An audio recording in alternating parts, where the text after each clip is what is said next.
At least yesterday there was Harambee Stars win from Sunday that made it to all the front pages. Leo, I can tell you, we will be struggling to find one theme in as far as the news is concerned. So let's take a look at our dailies this morning. And the Star talks about this audit that has unearthed payslip crisis in public sector. The Auditor General has sounded an alarm as employees go home empty-handed. Some of the worst affected institutions, government institutions, where most of the employees are going home with less than a third of their salaries, is the police, where about 36,600 police officers earning less than are taking home less than a third of their salaries.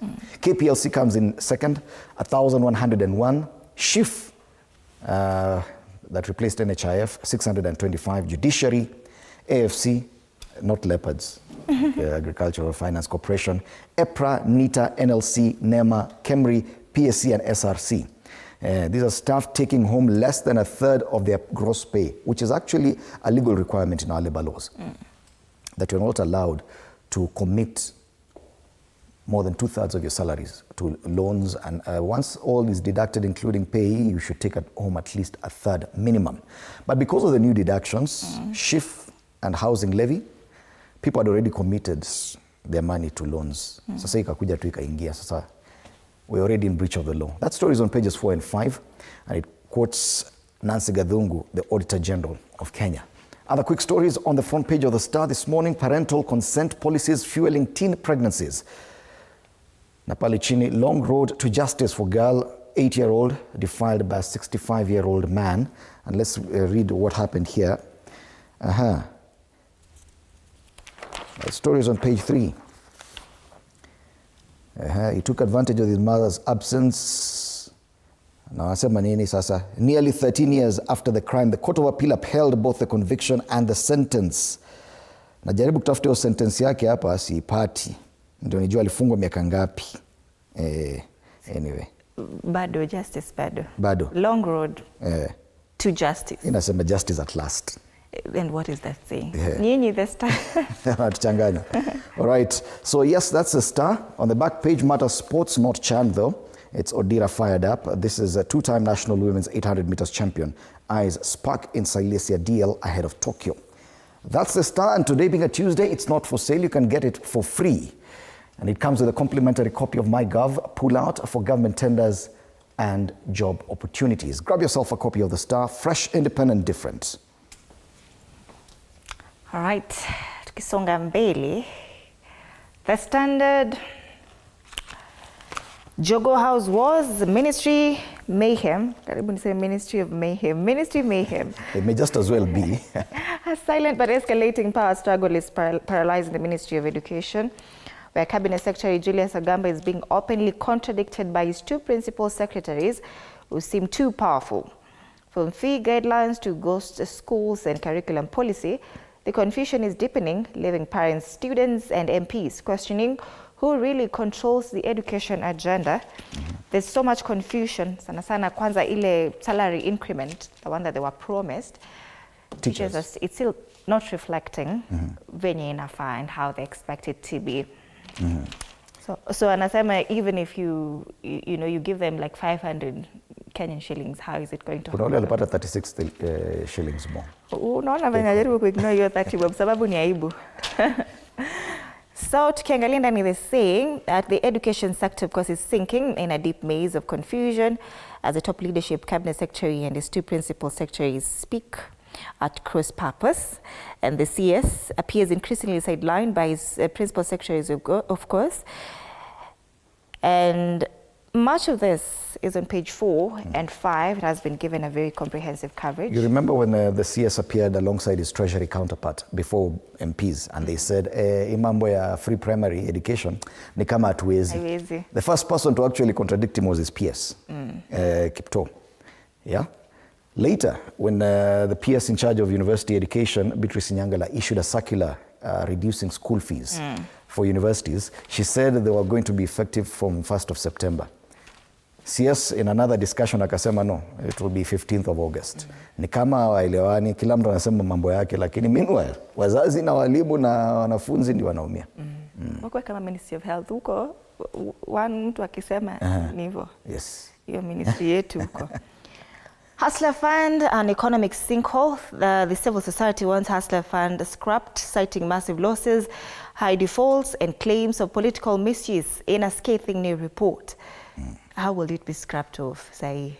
Now, tayari kuna a lot of money that is not being paid back. They say the problem is that every year we continue putting money in the Hustler Fund. Yet most of the loans that are dished out, they're not being repaid. To the tune of 71% of all the loans that have gone have not been repaid. There's no way, out of every 500 shillings that's given out as loan from the Hustler Fund, 340 will never be recovered. Yeah. So why should we continue putting money in such a fund? Yes.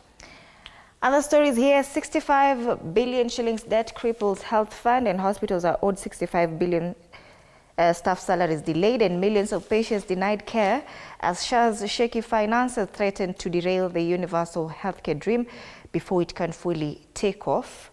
On the back page of the Daily Nation, Kenyans call for more after Chan debut victory, and Harambee Stars will face Angola on Thursday at 7 p.m. Kenya second in Group A with 3 points, same as Morocco. And the coach has been quoted here and somehow we've made a good start, but we have to stay grounded. There are tough games ahead, but if the boys keep playing like this, we can go far. There's definitely motivation, because even if they draw, that's 500,000 shillings, according to because this money has been set aside. If they win, 1 million for every player, and they were given 42 million bob, because it is 27 players plus 12 officials, no, 15 officials, all of them, 1 million bob each. So waki draw, which is likely they might have a draw here and there, that's 500,000. Watu wanakuwa millionaires haraka sana. Lakini watu wana complain. Why? Uko social media. Wanasema? Uko Twitter team. Wivu tu bana, wachana koma kabisa. That's the standard.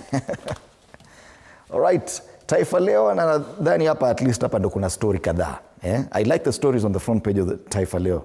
Today wanasema makanisa yaunga vita vya pombe. You know, the CS had said that ali point a finger at church leaders, anasema mbona muongei story na tumekuja na policy. Kundi la makanisa la kiinjilisti lahimiza serikali ishirikiane na makundi ya kidini kupambana na janga la vileo. So masuala ya uraibu, wiki jana serikali ilitangaza sheria kali zilizopendekezwa na NACADA kukabiliana na matumizi mabaya ya pombe na mihadarati. Siku kadhaa baadaye, Waziri Murkomen alilalamika kuwa hakuna kiongozi yoyote wa kidini alijitokeza kuunga mkono sheria hizo. Sasa wamejitokeza. Ndio hawa hapa kwenye ukurasa wa mbele. But are we moralizing this issue a bit too much? Pombe. It could be a business matter. It could be an issue of unemployment. Sasa mbona tunaleta viongozi wa kidini? Yeah, apparently hao ndio watu chini sana, and the grassroots wanasikiza sana the church. Habari zaidi hapa chini, vidokezo, Sifuna akalia tawi bovu ODM. Najua alisema yeye atasoma any agreement, any deal agreed upon by the party, yeye atakuwa hapo kusoma, lakini mmoja hatasoma. Alisema ile ya kusema ati tunaunga mkono Rais Ruto, hiyo sitasoma. Imeleta shida. Huyu ni kama anataka kuondolewa. Habari nyingine ambayo inaungana na hiyo, Kenya moja, tishio kwa Ruto na Rigathi. Mrengo wa Sifuna na wa Mushomba huenda ukamega kura za rais na upinzani mwaka 2027. Sifuna analeta tumbo joto sana kwenye siasa. So watu wa ODM wamekasirika. Sasa unaona pia ati Ruto na Rigathi wanatishiwa na nani? Huyo Sifuna. Anatisha ODM, anatisha Ruto, anatisha Rigathi. Sifuna. Kwingineko Kiunjuri, sasa jicho la Ruto Mlima Kenya, amtegemea kwa ufuasi wa Mlima Kenya Magharibi na Kindiki Mashariki. Mlima Kenya Magharibi, nilikuwa nafikiria ni Western Kenya. Pale juu, na usikize hii, ODM imesema Orengo hajajiuzulu, but hiyo barua ilikuwa inakaa kama ni ukweli, lakini yeye hajaonekana kazini na hawajatuambia yuko wapi. Chama cha wasihi wa Kenya wapuuze uvumi, gavana amejitoa mamlakani. Habari yenyewe kwenye ukurasa wa pili. Ruto atimiza ahadi, awapa Stars milioni 42. To all the naysayers walikuwa sema hiyo ni uongo, hawatapata, wako nayo kwenye account. Aliahidi kumpa kila mchezaji shilingi milioni 1 kwa kila ushindi. Ahidi tita zaidi. Draw 500,000. Win. Wakifika quarter finals inapanda juu. Wakifika semi finals another one. Wakifika finali another 100 million. I tell you. Well, uliambiwa ucheze mpira ukakataa. Inaonda.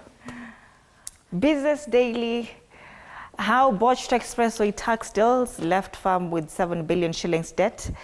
A series of botched tax waiver pledges have left a farm subcontracted for the Nairobi Expressway project, reeling under 6.9 billion in debts to KRA. And Kali Infrastructure Construction Company was subcontracted by Mojo Expressway Company to undertake pre-construction works, including procurement of construction machinery and materials under Phase 1 of the project. And Phase 2 involved the actual construction of the Nairobi Expressway, 27-kilometer elevated road extending from Dolongo along Uhuru Highway to the James Gishuru Road junction in Westlands. This story is on page 2 of the Business Daily. Basically, walikuwa nasema how they were due to get tax waivers. Hawakufaa kulipa hiyo. Wameambiwa walipe bilioni 7. Bilioni 7. Niliona hesabu moja mali nasema for people to understand what a billion shilling means. That if you had a billion shillings in your account and you spend 20,000 shillings daily, it would take you 37 years for you to finish that 1 billion. Yeah. Wow. So imagine 7 billion. Construction, pending bill payments left manufacturing. And I see the Roads and Transport Cabinet Secretary at the center of this story here, which is on page, the story is on page? Page 4. Page 4 of the Business Daily.